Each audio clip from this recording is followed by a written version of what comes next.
Let's start out with a simple fact. Drivers increase their risk of being involved in a crash by almost 10 times when they drive while they're emotionally upset or angry. This is according to a 2-year study done by the Virginia Tech Transportation Institute. The study was based on 1,600 verified crashes among 3,500 participants and covering 35 million miles of actual driving over 2 years. It also included 905 serious crashes causing injuries or property damage. Of those 905 serious crashes, driver-related factors, including driver fatigue, error, impairment, and distraction, were present in nearly 90% of the crashes. Your mood affects your driving, period. If you're upset or angry, or not focused on the task of driving, let somebody else drive. Another factor that every driver should be conscious of is how getting behind the wheel can affect your behavior.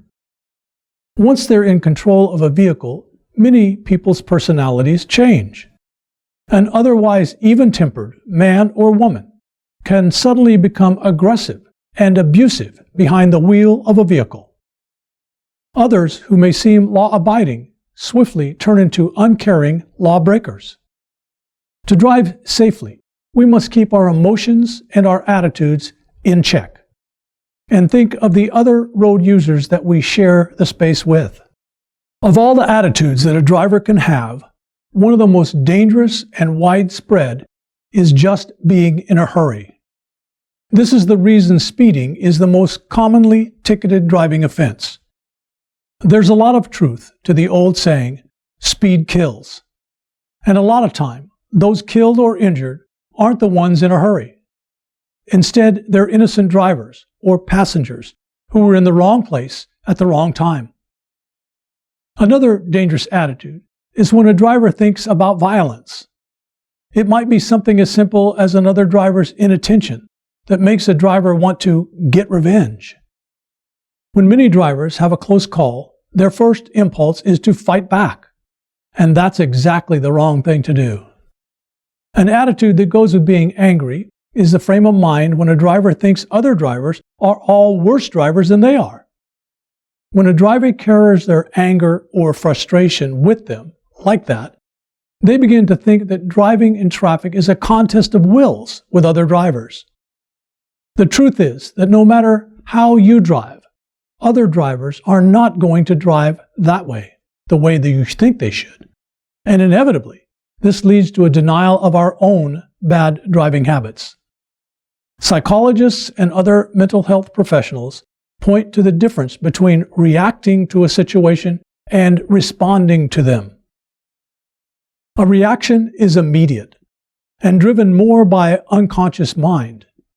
When you react without thinking, that's the unconscious mind taking over the thought process.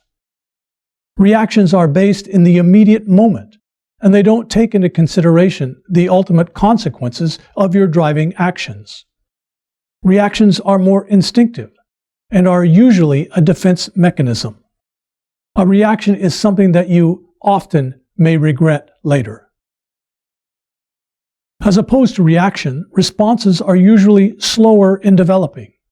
They're based on information from both the conscious and unconscious mind. Responses usually take into consideration the well-being not only of you, but of those around you.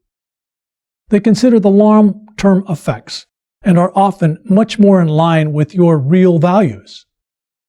Reactions often lead to more severe emotional responses. Let's look at some of the actual effects that severe emotional responses can have on us. These are effects like suddenly failing to recognize developing driving situations, like a quickly expanding traffic slowdown, or debris on the highway ahead of you, or maybe being unable to anticipate or decide what other drivers around you are going to do. Severe emotional responses can also cause you to suddenly perform risky maneuvers and driving changes, like cutting across lanes of traffic to try and take an off-ramp, or making sudden lane changes. Emotional responses can also cause you to temporarily lose the fine motor movements that skilled driving maneuvers require. These emotional responses can also make you feel as if you're detached from the other drivers, vehicles, and conditions on the road. Clinical studies have actually shown that severe emotional state can even have a negative impact on physical reaction times, as well as in a decrease in your ability to focus your attention.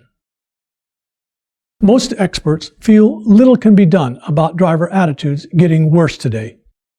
But there are still things that as drivers we can try ourselves. These are simple methods that you can try to at least give yourself a fighting chance to reduce your stress and maybe even lower the chances of a crash or citation. Let's look at a few. First, you can try to lower the stress level in your vehicle. Play music you enjoy, and look around as you drive. Not only does this aid in relaxing you, but experts agree that as you're moving your eyes around, you're actually staying more alert as well. Second, try to maintain a positive attitude, even when drivers around you don't. Focus on giving other drivers a little more slack. Third, when you start getting angry, make a serious effort to divert your thoughts to something else. A good practice is to simply begin allowing yourself more time to reach a destination.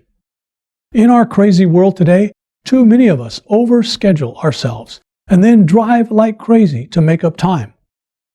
Missing a dentist appointment might be frustrating, but it can't kill or injure anyone.